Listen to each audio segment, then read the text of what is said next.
Hello, folks. Welcome back. This is Chris in Birmingham, Alabama, not in central Pennsylvania.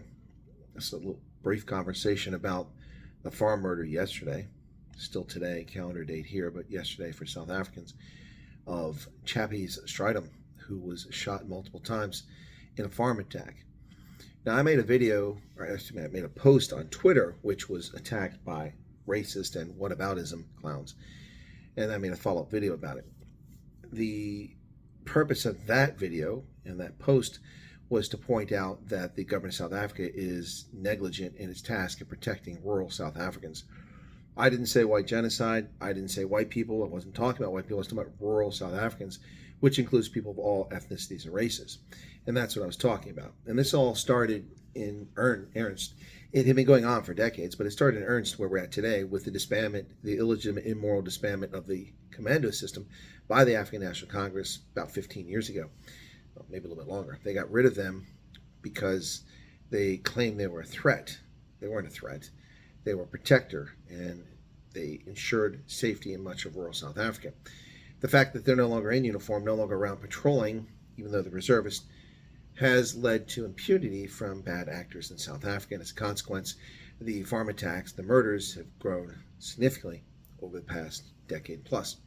Now, South African government lies about statistics, and we have proof of that. We have a police report from the murder that took place in Brits recently, in which they call it a house robbery.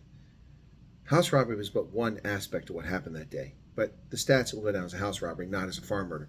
So just another example. So this situation with Chappies apparently has, I think, 4 children, the oldest, 4 boys, the oldest is 11, and now a widow. Now, when I published this story, I didn't talk about the murder itself or what happened because there's very little information.